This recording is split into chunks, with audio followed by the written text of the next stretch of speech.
If you're considering driving yourself to a ski resort in the French or Swiss Alps, it is actually pretty straightforward. Geneva is obviously a major hub airport for the northern French Alps and also for the Swiss Valais.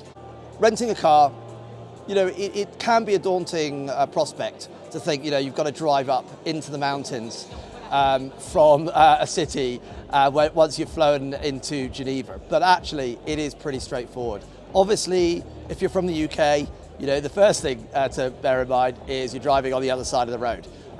The steering wheel of the car is going to be on the left. If you're unfamiliar with that, it does take a bit of time to get used to. Arriving in Geneva, it's very, very easy to rent a car. I went straight to the Avis desk, come out of the arrivals, turn right, pick up the vehicle, then you've got to get yourself to the car park. In Geneva, it's straightforward. There's a little shuttle bus that runs about every 10 minutes. You can actually walk it if you haven't got a lot of luggage. It's about a 6 or 7 minute walk, and actually that can save you a bit of time if you know the bus isn't going to arrive for a while. In the car park, straight into the car. There's always an Avis person there as well at their little desk that's situated in the car park if there's any problems, so they can sort it out for you.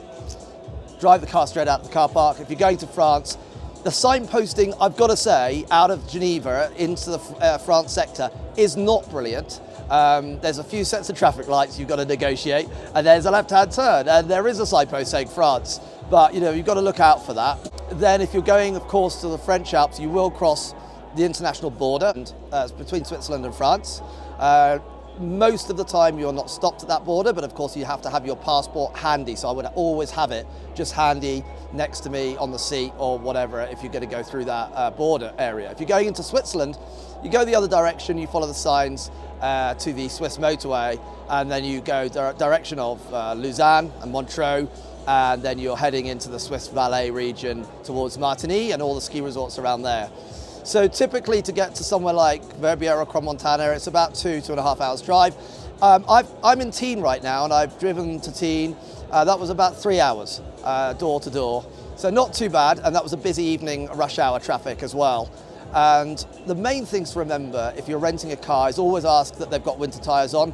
I'd be very surprised if you did rent a car without winter tyres.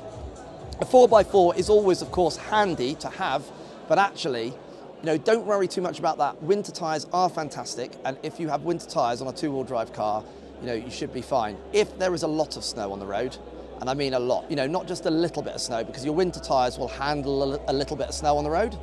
If there is a lot and it's snowing heavily at the time, you might need to put chains on, especially when you start going up the mountain or down the mountain when you go back to Geneva. So always make sure you've got some chains in the car. They're not easy to get on if you're not used to it.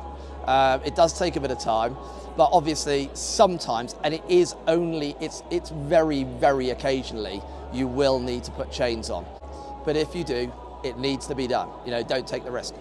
So that's getting from Geneva to the Alps. If you're going back into Geneva again, you drop the car off in the same place that you've picked it up. You take that shuttle bus back to the airport terminal, or you walk.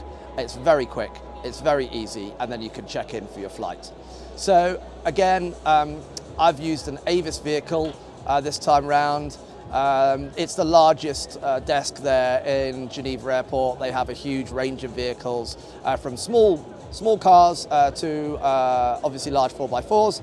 I've been lucky enough to get hold of a 4x4 Volkswagen Tiguan. Funnily enough, it's a car I own back at home anyway, so that's quite nice. Familiarity, even though the steering wheel's on the other side, is always helpful. So yeah, don't be put off by driving yourself from Geneva to a ski resort if you need to do that. Happy driving.